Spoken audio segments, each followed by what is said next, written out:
se retrouve maintenant au micro de Radio JM avec Martine Vassal, qui est donc, comme je le disais dans le titre, adjointe au maire de Marseille, déléguée aux relations internationales et européennes. Une nouvelle délégation depuis les dernières élections municipales. Alors, vous êtes également conseillère générale, bien sûr, Martine. Vous êtes devenue, j'allais dire, une ambassadrice de notre ville. Si vous l'étiez à l'intérieur de la ville, aujourd'hui, avec les relations internationales et européennes, vous l'êtes également en dehors de Marseille. En fait, vous nous représentez. On est d'ailleurs très bien représentés, je tiens à le dire, mais vous nous représentez auprès des autres villes et puis à l'étranger. Oui, merci Elsa du compliment, je suis très touchée, mais il faut savoir aussi que la ville de Marseille, depuis très longtemps, a fait des accords de coopération, a été une des premières villes qui est allée vers l'étranger. Vous savez que Marseille, c'est une ville ouverte, qui accueille tout le monde, qui a beaucoup de communautés ici à Marseille, puisque c'est 37 communautés différentes, et depuis, on a des accords qui sont très anciens, qui datent de 1958, et qui fonctionnent, qui marchent bien. Nous avons des accords très développé notamment avec la Méditerranée. Donc c'est une délégation où la coopération décentralisée a été extrêmement développée au fil des années. Sur cette mandature, dans le cadre du programme de Jean-Claude Gaudin sur les dernières élections, le maire de Marseille, le sénateur maire de Marseille, a souhaité que nous donnions une envergure un peu différente aussi aux relations internationales et européennes. C'est-à-dire sortir un peu de cette Méditerranée, aller plus loin, voire plus grand, mais un peu sortir de cette Méditerranée, mais surtout donner un volet économique à cette délégation.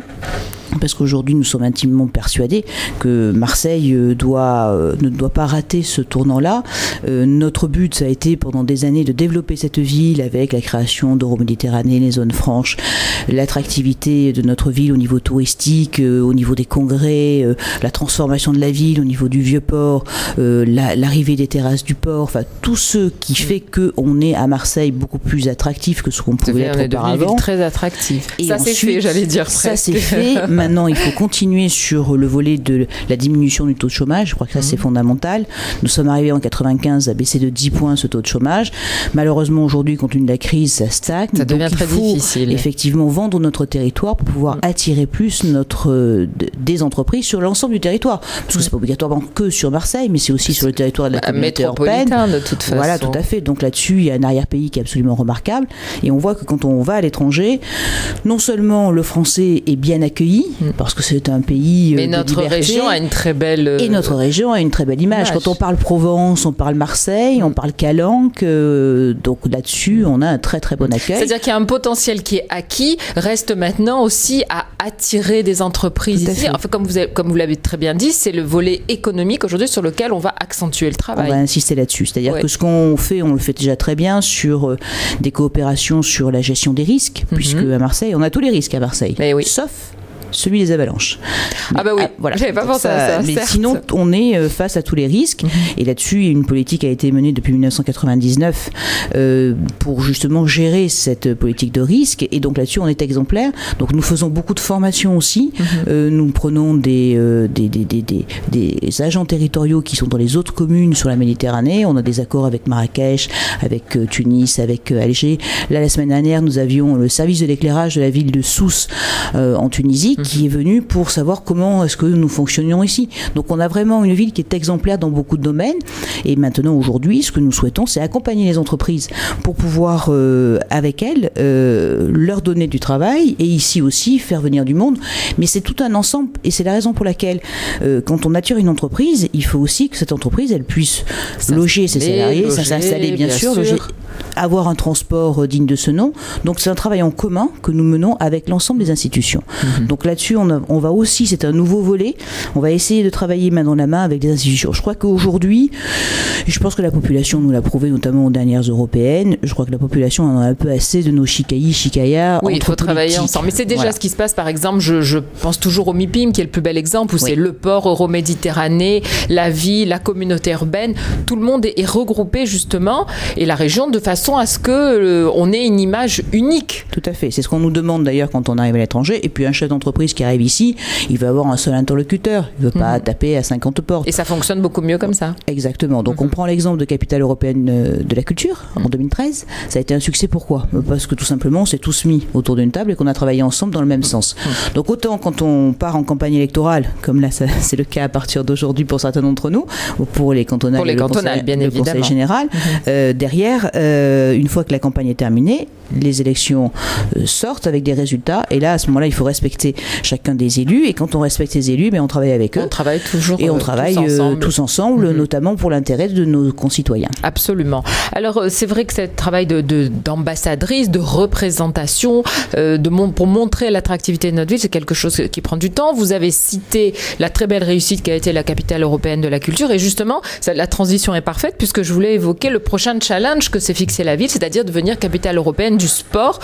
2017, c'est demain. Et justement, c'est un sujet qui sera abordé dimanche si on vient vous voir à la foire, puisqu'il y a une rencontre autour d'un thème qui est le sport comme vecteur de rayonnement à l'international. Vous aurez à vos côtés Jean Roata, qui est délégué à la coopération méditerranéenne. Et puis, ce qui est bien, c'est que vous avez pris deux femmes qui seront à côté de vous, qui sont deux dirigeantes emblématiques du rayonnement de notre ville, puisqu'il s'agit de la directrice de l'Intercontinental, l'hôtel donc planté sur le port, et de la directrice des terrasses du port. C'est pour montrer justement qu'elles aussi vont collaborer à ce que l'on devienne capitale du sport. On travaille tous ensemble. On travaille tous ensemble pour un résultat qu'on espère positif. Bon, donc, ça se passe plutôt bien jusqu'à maintenant. Oui, mais enfin... Il reste une étape à passer, je sais. Mais... Elsa, une élection n'est jamais gagnée d'avance. C'est ce que dit toujours Jean-Claude Gaudin. Tout à fait. Et ça s'est d'ailleurs vérifié récemment. Et là-dessus, je crois que ce qui est important, c'est qu'aujourd'hui, on montre cette cohésion que nous avons utilisée, comme vous disiez justement, pour la culture. On sait faire. 11 millions de visiteurs, c'est quand même pas mal, avec derrière un suivi qui est assez important. Aujourd'hui, mené sous l'égide de Jean-Claude Gaudin, Richard Miron a pris ce cheval de bataille, donc grand sportif, donc ça tombe bien aussi, donc il sait de quoi il parle.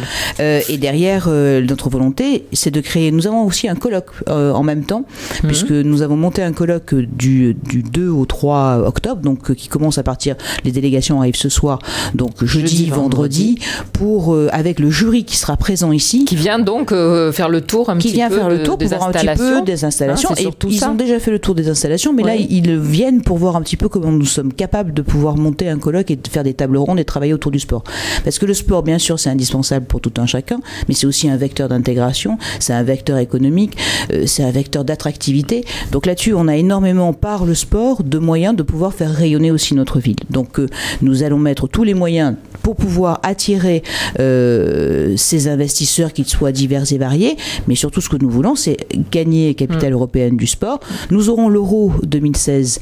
Ça, c'est fait. Dans 2 ans. Ça, c'est fait. Donc c'est une bonne étape aussi. Et je pense que là-dessus... Une bonne répétition.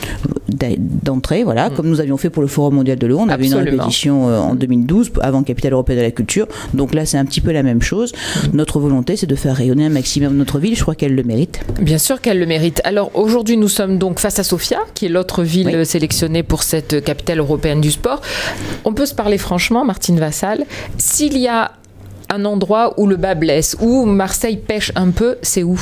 Qu'est-ce qui nous fait un peu plus défaut lorsqu'on sait aussi que Sofia n'a pas, comme nous, une ouverture vers la mer, etc. Donc qu'est-ce qui nous ferait peut-être défaut, sur le quoi il faudrait vraiment travailler et insister, montrer qu'on est capable, parce que pour la capitale européenne de la culture, on a montré qu'il y avait des déficits de lieux, etc. et que c'est aussi grâce à cette capitale qu'on allait pouvoir arriver au niveau des plus grands.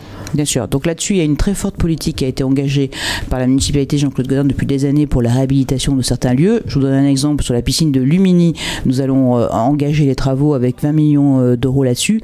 Je crois que... Il y a une véritable rénovation, une politique de rénovation qui a été menée, bon, même s'il y a encore du travail. Il y a toujours du travail à faire. Je veux dire, sur une ville de 860 000 habitants, il y a toujours du boulot. Voilà, sur de 24 hectares, c'est sûr qu'il y a toujours du boulot. Je crois que là où le bas blesse le plus, c'est la problématique financière. On dit souvent l'argent est le nerf de la guerre, et je crois que là-dessus c'est vraiment quelque chose de très important. On nous avait promis monts et merveilles avec des dotations d'État. On s'aperçoit que ces dotations d'État deviennent peau de chagrin.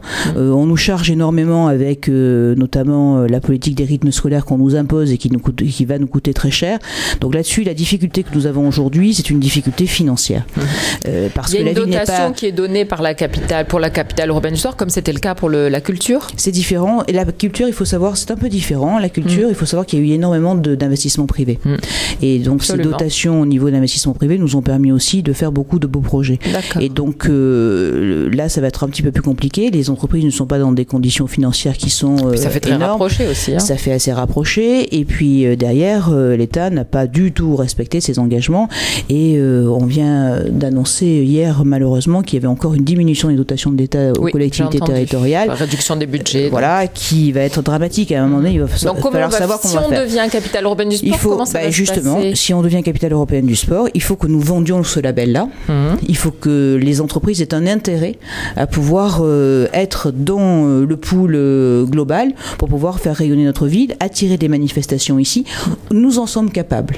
Nous avons des infrastructures. Le stade sera inauguré le 16 octobre.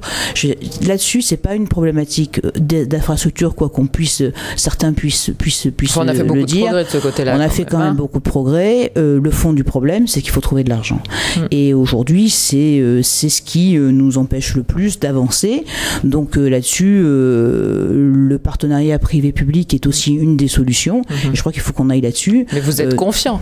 Vous savez que moi, j'ai toujours un caractère optimiste, Elsa. Oui, je donc, sais. Là-dessus, mais les partenariats, enfin, je veux dire, c'est quand même une très belle opération. Je pense que les entreprises vont se réveiller, vont avoir envie de vous accompagner. On espère. C'est la raison pour laquelle nous faisons ce colloque sur l'Eurosport pour montrer justement notre capacité à mobiliser tous les secteurs, non seulement les sportifs, parce qu'on a quand même de nombreux sportifs, notamment des sportifs marseillais et provençaux, on en a énormément, mais aussi les entreprises qui ont intérêt aussi par ce côté-là à avoir un côté un peu positif et montrer aussi ce qu'ils savent faire. Le résultat, Martine, je crois que c'est au mois de novembre. Oui, le 19 novembre de mémoire, enfin la deuxième quinzaine de novembre, on saura oui ou non si nous sommes retenus. Très bien. En tout cas, c'était une belle expérience. C'est un très beau combat à mener. Ensuite, quels seront les combats à mener, surtout vous qui représentez la ville à l'extérieur de Marseille, à l'extérieur de la France, partout dans les grandes villes également.